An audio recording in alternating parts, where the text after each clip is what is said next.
নমস্কার বন্ধুরা, welcome to এসটিউনিক sports. বন্ধুরা, এই ভিডিওতে আমরা কথা বলবো একটু ইস্টবেঙ্গলকে নিয়ে, কারণ ইস্টবেঙ্গল তাদের পরবর্তী ম্যাচ নর্থ ইস্টের সঙ্গে খেলতে যাওয়ার আগে কিন্তু বেশ কিছু গুরুত্বপূর্ণ আপডেট বেরিয়ে আসছে ইস্টবেঙ্গল দল নিয়ে।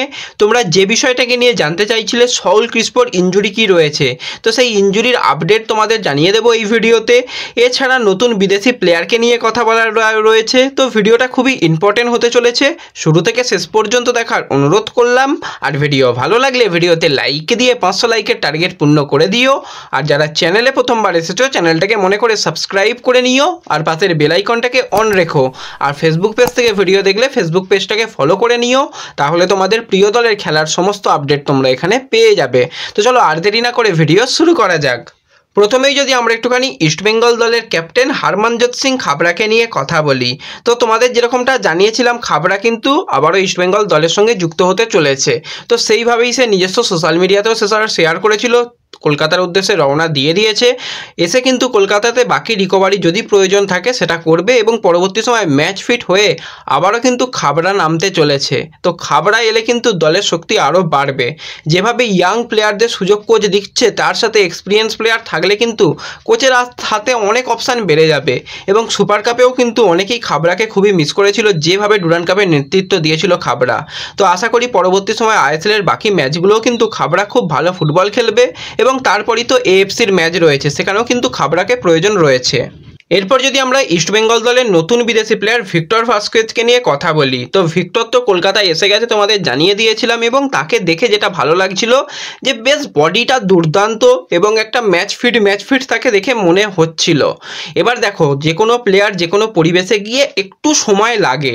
প্রথম কথা, সেখানের পরিবেশ, খাওয়া দাওয়া বা টিমের কম্বিনেশানস একটু সেট হতে সময় লাগে।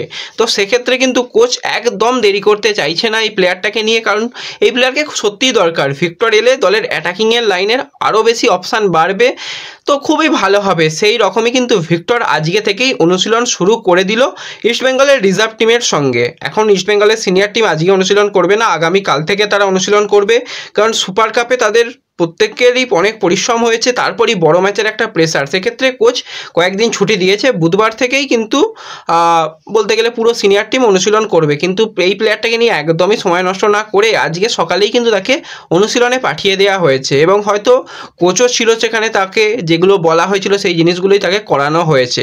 এবং তার পরবর্তী সময় কিন্তু আজকে বিকেলের দিকেও শোনা যাচ্ছে বাকি যে জিনিসগুলো রয়েছে সেই জিনিসগুলো, মানে জিম বা বাকি যে সমস্ত এক্সারসাইজ, সেগুলো কিন্তু বিকেলের দিকেও করবে। এবং যতটা তাড়াতাড়ি তাকে ম্যাচ ফিট করে তোলা যায় সেটা কিন্তু কোচ চেষ্টা করছে। তো ভিক্টরের তো ক্লাস নিয়ে কোনো রকম কথা হবে না, যেরকম হাই জায়গা থেকে আসছে, কিন্তু মানিয়ে নেওয়াটা হচ্ছে সবথেকে বড় ব্যাপার। আমরা প্রথম দিকে কথা বলছিলাম পার্দোকে নিয়ে, ঠিকঠাক ভালো লাগছিল না, বডি শেপ ভালো নয়, কি করছে, কিন্তু পার্দো কিন্তু কোচের রীতিমতন এখন ভরসার প্লেয়ার হয়ে উঠেছে। এবং পার্দো কিন্তু একদম চুপচাপ খুব ভালো ফুটবলটা খেলছে, এটা কিন্তু নিঃসন্দেহে মানতে হয়, যেভাবে পার্দো ফুটবলটা খেলছে।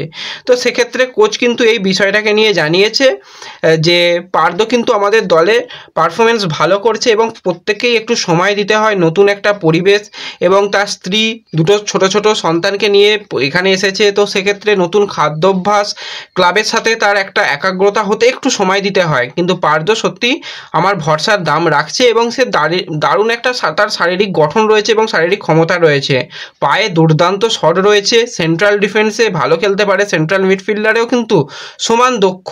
অন্য সমস্ত বিদেশি প্লেয়ারদের ক্ষেত্রে যখন কাঠ সমস্যা হয়, সেক্ষেত্রে কিন্তু আমি পার্দোকে ব্যবহার করতে পারি। এটা কিন্তু আমার কাছে খুবই ভালো একটা পজিটিভ দিক। এবং পার্দোকে নিয়েও কিন্তু একটুখানি সমস্যা হচ্ছিল, তো পার্দোর নাকি হালকা একটু ইনজুরি রয়েছে, তাকেও নাকি একদিন বিশ্রামের রেস্ট দেওয়া হয়েছিল। তো সেক্ষেত্রে এই যে 2-3 দিনের রেস্ট, এটা কিন্তু ইস্টবেঙ্গলের রিকভারির জন্য খুব ভালো হয়েছে। এবং নর্থ ইস্ট ম্যাচ খুব যে কঠিন ম্যাচ তবু নয়, কিন্তু যে কোনো ম্যাচই পয়েন্ট পেতে হবে, ওই 1 পয়েন্ট পেলে আর হবে না, এবার কিন্তু 3 পয়েন্ট পেতে হবে। দল কিন্তু এই মুহূর্তে বলতে গেলে টানা 11টা ম্যাচ আনবিটেন রয়েছে। তার মানে ভাবতে পারছো, যেই দলটা একটা ম্যাচ জেতার পরের ম্যাচই গত বছরে তোমরা যদি ভাবো পয়েন্ট পেতো না, সেক্ষেত্রে সেই দল 11টা ম্যাচ অপরাজিত রয়েছে, একটা সুপার কাপ চ্যাম্পিয়ন রয়েছে তার মধ্যে। আর কি চাও, দল কিন্তু দুর্দান্ত খেলছে দলের প্রতি তোমাদের ভরসা রাখা দরকার। অনেকের দেখি ভরসা হারিয়ে যায়, কোনো প্লেয়ার কোনো দিন খারাপ খেললেই একদম না সে চলবে না, এই জিনিসগুলো নয়। সবারই ভুল হয়, মানুষ তো নাকি মেশিন তো নয়, মেশিনেও ভুল হয়, মানুষেরও ভুল হয়। তো সেক্ষেত্রে অবশ্যই প্রতিটা প্লেয়ার নিজেদের 100% দিয়ে খেলছে। এবং তোমরা খেলাটা কত এনজয় করছো বলো তো? গত সিজনে মাঠ ভরতো এরকম, অন্যান্য সিজনে এই সিজনে মাঠ ভরছে, প্লেয়াররা একটা আলাদা মোটিভেশন নিয়ে খেলছে। একই বছরের মধ্যে দুটো ফাইনাল, একটা চ্যাম্পিয়ন, এবং আইএসএলেও কিন্তু টপ 6-এর মধ্যে আসতে চাইছে। সেক্ষেত্রে দলের কিন্তু পাশে থাকা দরকার, প্রত্যেকটা প্লেয়ারকে সাপোর্ট করা দরকার। হয়তো সকলে মাঠে যেতে পারো না, কিন্তু সোশ্যাল মিডিয়া তো রয়েছে, সোশ্যাল মিডিয়াতেও তাদের সাপোর্ট করতে পারো। তো যাই হোক, এরপর যে মেন বিষয়টাকে নিয়ে কথা বলবো সেটা হচ্ছে সাউল ক্রিসপো। তোমাদের যেরকমটা জানিয়েছিলাম কালকে সাউল ক্রিসপোর একটা মেডিকেল টেস্ট হবে, তারপরেই বোঝা যাবে। তো নিউজ টাইম তারা যে জিনিসটার দাবি করেছে যে সাউল ক্রিসপোর কিন্তু ইনজুরি হয়তো সেরে যাবে, সে সিজন আউট হবে না, কিন্তু নর্থ ইস্ট ম্যাচে তাকে পাওয়ার সম্ভাবনা অনেকটাই কম। এবং আমিও যে সমস্ত জায়গা থেকে জানলাম যে সে ঠিক রয়েছে, কোনো রকম অসুবিধা নেই, কিন্তু এই অবস্থায় তাকে নামিয়ে দিলে আনোয়ার আলীর মতন অবস্থা হতে পারে। ওই 2-4 মিনিট খেলার পরই কিন্তু আবার ইনজুরিতে লেগে যেতে পারে বা ইনজুরি বেড়ে যেতে পারে, সেটা কিন্তু ভোগাতে পারে। তো সেক্ষেত্রে হয়তো নর্থ ইস্ট ম্যাচে সাউলকে বিশ্রাম দেওয়া হবে। মহেশ অপরদিকে ফিট রয়েছে, মহেশকেও 2-1 দিন বিশ্রাম দিয়ে তাকে খেলানো হবে, অল্প কিছু গেম টাইম দেওয়া হবে। মহেশ যদি নাও খেলে খুব একটা অসুবিধা হবে না, সুপার কাপে তো মহেশ মানে গ্রুপের ম্যাচগুলো তো খেলেনি, সেক্ষেত্রে খুব একটা অসুবিধা হয়নি, কিন্তু সাউল ক্রিসপোটা একটু ব্যাপার রয়েছে। যাই হোক, সেই জায়গায় পার্দোকে নিয়ে আসার চেষ্টা চলবে। পার্দো যদি মাঝমাঠে খেলে, তার সঙ্গে ভিক্টর ভালস্কুয়েজ দুজন মাঝমাঠ সামলাবে, আপফ্রন্টে ক্লেটন থাকবে এবং ডিফেন্সে হিজাজি মাহির, এই 4 বিদেশিকেই কিন্তু একদম ম্যাচ ফিট করে নিতে চাইছে কোচ। এবং সাউলের ব্যাপারে একটুখানি ধীরে চলনীতি নেওয়াই ভালো, কারণ সাউলের অন্যতম একটা সম্পদ, যেভাবে বক্স টু বক্স ডিফেন্সে সাহায্য করে বা মিডফিল্ডে সাহায্য করে, সেক্ষেত্রে সাউলের একটু সময় লাগবে। যাই হোক, সুস্থ হয়ে যাবে, এটুকু ভালো যে সিজন আউট হচ্ছে না, এটা কিন্তু একটা ভালো খবর।